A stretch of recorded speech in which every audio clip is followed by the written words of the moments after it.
Hello भाई लोग, जैसा कि आप सभी को पता है कि हमारी एनसीईआरटी बुक चेंज कर दी गई है। कावेरी ये बुक आ गई है। इसका फर्स्ट चैप्टर आज हम लोग पढ़ेंगे। So let's start. चैप्टर का नाम है how I taught my grandmother to read. इसे लिखने वाले शख्स का नाम है सुधा मूर्त्या। यह एक इंडियन राइटर है। समझें, कहानी काफ़ी इमोशनल और हार्ट टचिंग है। ये कहानी एक 12 साल की लड़की सुधा और उसकी दादी की है। सुधा अपने ग्रैंड पेरेंट्स के साथ कर्नाटक के एक छोटे से गांव में रहते थे। वहाँ ट्रांसपोर्ट सिस्टम अच्छा नहीं था। इस वजह से वहाँ न्यूज़पेपर या मैगजीन लेट आती थी। कहानी की शुरुआत हर हफ्ते एक मैगजीन आती थी जिसका नाम था कर्मवीर। इसमें एक फेमस राइटर त्रिवेणी की कहानी काशी यात्रा छपती थी। यह स्टोरी एक बूढ़ी औरत की थी जो काशी जाना चाहती थी। वह पैसा जमा करती थी, लेकिन बाद में वह पैसा एक गरीब लड़की की शादी में दे देती है। कहानी काफ़ी इमोशनल थी। सुधा की दादी, जिनका नाम कृष्णा तक का था, पढ़ना नहीं जानती थी, इसलिए सुधा उन्हें रोज़ कहानी पढ़कर सुनाती थी। दादी को यह कहानी बहुत पसंद आई थी और शाम को अपनी दोस्तों को वो टेम्पल के पास सुनाती थी। पूजा वूजा करती थी ना। एक दिन सुधा एक हफ्ते के लिए शादी में चली गई। जब वह वापस आई तो उसने देखा कि दादी रो रही थी। सुधा परेशान हो गई। सुधा ने पूछा, दादी आप क्यों रो रही हो? दादी ने कहा कि जब तुम नहीं थी तब कर्मवीर आई थी, लेकिन मैं कहानी नहीं पढ़ पाई। मुझे बहुत बुरा लग रहा है। दादी ने कहा कि उनकी शादी छोटी उम्र में हो गई थी, इसलिए वह पढ़ नहीं पाई।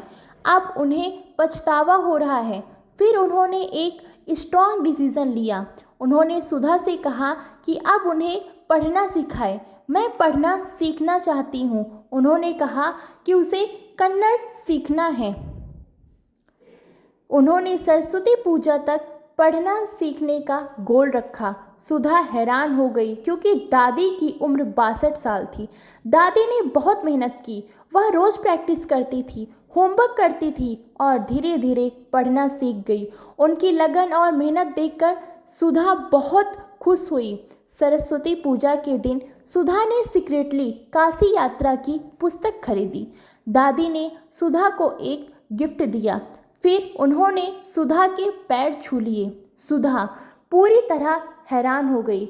सुधा शॉक हो गई क्योंकि दादी ने उसके पैर छुए थे। बड़े लोग छोटों के पैर नहीं छूते। दादी ने कहा, तुम मेरी गुरु हो। गुरु का सम्मान करना चाहिए, चाहे वो किसी भी एज का हो। फिर दादी ने बुक उठाई और उसका टाइटल और पब्लिशर का नाम पढ़ा, जिसके पढ़ने के बाद सुधा बहुत खुश हुई क्योंकि दादी ने अपना गोल अचीव कर लिया और दादी को भी इंटरनल खुशी हुई। Moral of the story. इस कहानी का मोरल और मैसेज यह है कि एज कभी बैरियर नहीं बनती।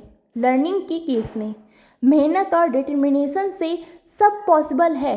एजुकेशन इंसान को इंडिपेंडेंट बनाता है। यंग जनरेशन को एल्डर्स की हेल्प करनी चाहिए, उन्हें उनके टारगेट तक पहुंचाना चाहिए। अगर एक 62 साल की दादी पढ़ना सीख सकती हैं तो हम क्यों नहीं? याद रखिए, सीखने की कोई एज नहीं होती। तुम अगर स्कूल जाते हो तो पढ़ लो यार, एक दिन सक्सेस ज़रूर हो जाओगे। मेहनत से सब कुछ पॉसिबल है। अब तक आपने चैनल को तो सब्सक्राइब कर ही लिया होगा यार। Thank you, bye.